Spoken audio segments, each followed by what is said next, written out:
novembre 2023. Bienvenue au Mozambique, un pays qui mélange l'océan Indien, des paysages incroyables et des routes tellement pourries qu'on se demande si elles ont vraiment été construites ou juste improvisées par un troupeau de zébus en promenade.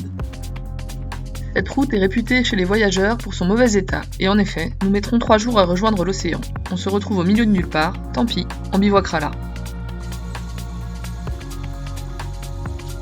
Après 3 jours, nous voici enfin à Inassoro. Nous dormons plusieurs jours dans un petit camping directement sur la plage, et entre plage et piscine, notre cœur balance.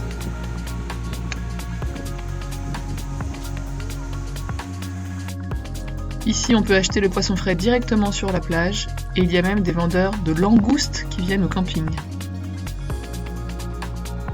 Ce matin, les pêcheurs ont attrapé une énorme caisse de sardines et une pauvre tortue coincée, mais ils s'empressent de la relâcher.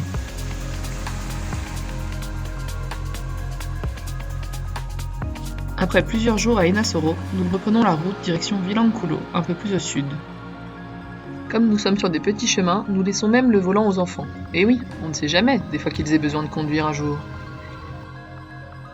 Pendant des dizaines de kilomètres, nous sommes sur des petits sentiers de sable où les villageois sont très surpris de nous voir débarquer. Nous continuons tranquillement la route de sable et rejoignons Vilankulo plusieurs jours plus tard. Nous dormons plusieurs jours dans un petit camping sous un immense baobab. Nous sommes vraiment juste au bord de l'océan et nous pouvons admirer les bateaux traditionnels passer chaque matin. Bien sûr, nous sommes ici pour la plongée. Nous négocions directement sur la plage pour une excursion vers les îles Bazaouto.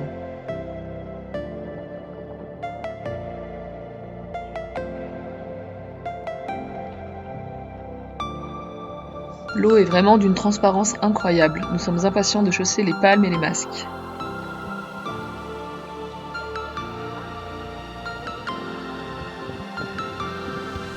Malheureusement, notre petite GoPro ne nous permet pas de vous montrer toutes les couleurs que nous avons pu admirer, mais ces fonds marins étaient vraiment magnifiques.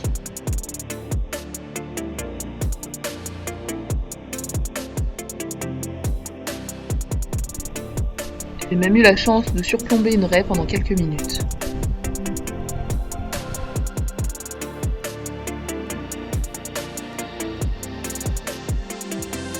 Après le snorkel et une petite pause repas, c'est maintenant l'heure de la baignade au milieu de dunes de sable blanc immaculé.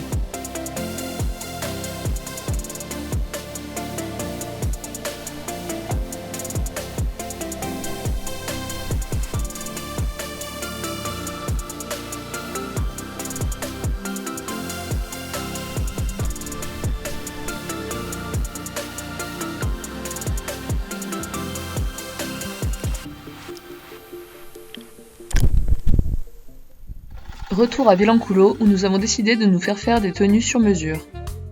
Le tailleur est concentré, les 4 tenues seront prêtes le lendemain. C'est reparti pour une nouvelle piste de sable et une prochaine plage. Nous longerons la côte de plage en plage et de piste en piste. Ici, chaque nouveau jour est une nouvelle aventure.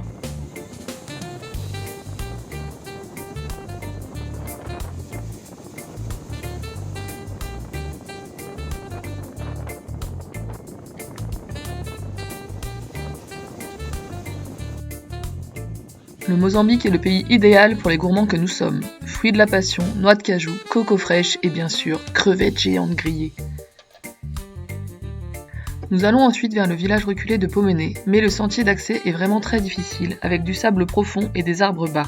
Nous avons même failli rester coincés. Heureusement, nous réussissons finalement à rejoindre la plage et le petit camping directement dans le sable. Ça en valait la peine. Personnellement, je n'ai pas trop profité de la baignade car j'ai été malade pendant 2 jours. Mais Ben et les enfants se sont bien amusés. Arrête de l'embêter.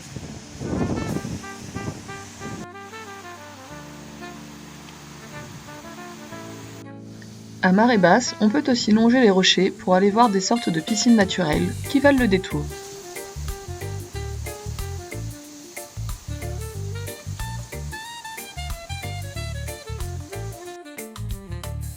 Nous avons eu du mal à atteindre Pomene, alors nous y restons plusieurs jours pour en profiter. D'autant que notre bivouac ici est vraiment plutôt pas mal, non ? Allez, c'est reparti. Nous reprenons la route, traversons plusieurs villes et villages en direction de Tofo, la ville des surfeurs. Comme vous pouvez le voir, c'est la région des palmiers et des cocotiers. Il y en a à perte de vue. À Tofo, nous retrouvons les copains voyageurs et cette ambiance chill, plage. Lia s'essaye même à la négociation de bracelets.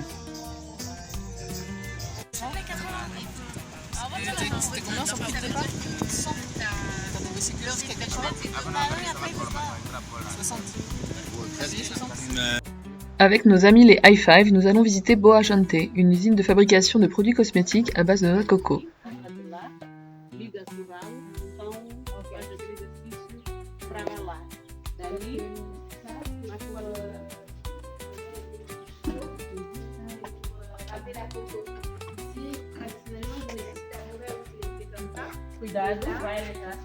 Quand c'est l'époque de la coco, ils le mettent à l'extérieur, ils branchent. Et il y a une dame de chaque côté qui s'occupe. Donc tu vois, elle a la demi-coco dans la main et elle fait comme ça. Comme ça pour faire sortir. Ça râpe la chair blanche. La chair. Jeanne, qui a vécu en Angola plusieurs années, nous fait la traduction. J'ai pas trop compris à quoi c'était. Nous repartons bien sûr avec quelques petits souvenirs.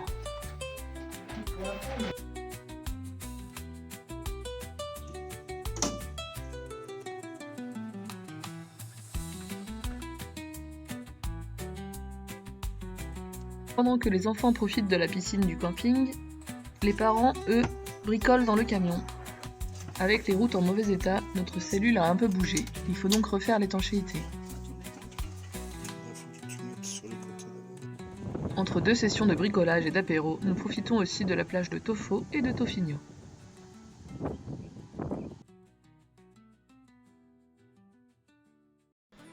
Nous allons maintenant en direction de Maputo, la capitale.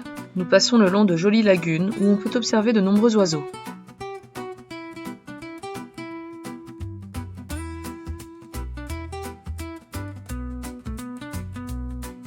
Nous continuons aussi notre cure de fruits exotiques.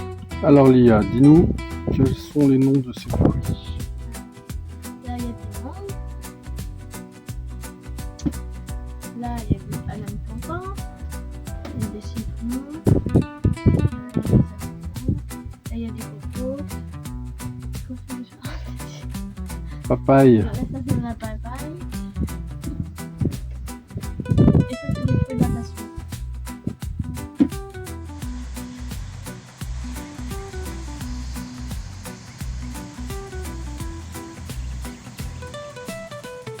Nous voici à Maputo, la capitale. Et là, mauvaise surprise, le camping où nous pensions aller est inaccessible pour un camion. Le virage est beaucoup trop serré.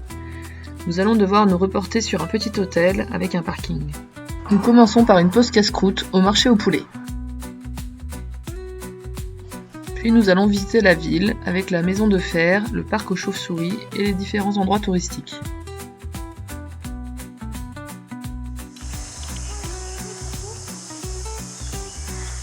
Dans ce parc, même en plein jour, les feuilles s'animent. Ici, les stars, ce sont les chauves-souris arboricoles. Il y en a des centaines accrochées aux arbres comme des drôles de fruits. Et pourtant, il y a quand même plein de moustiques. En tout cas, elles font un bruit assourdissant. Écoutez donc.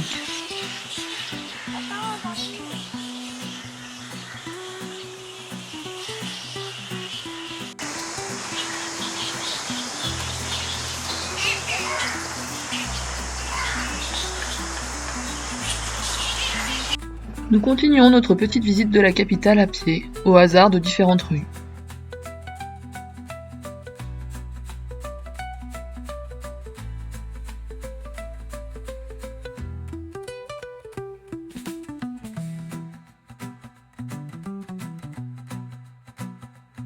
Et nous rejoignons la gare de Maputo, qui a plus de 100 ans. À l'intérieur, nous pouvons visiter un musée sur l'histoire de la gare et l'importance du développement des chemins de fer dans le pays.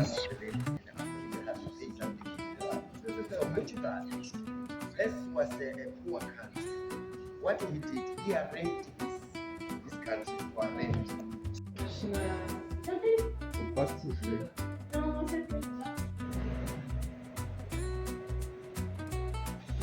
Il y avait un tapis rouge, alors on a été tentés. Je vous présente donc les mannequins Eloane et Lia, collection 2023.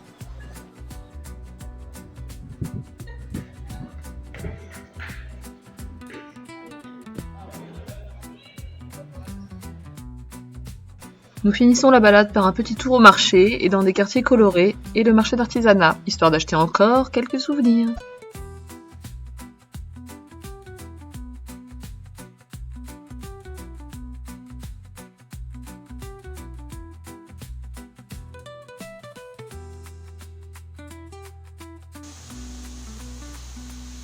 Dernière plage au Mozambique, les enfants étrennent leur nouveau cadeau de Noël. Mais sur cette plage, il y a aussi d'énormes méduses bizarres. Alors, qu'est-ce que c'est? Énormes méduses.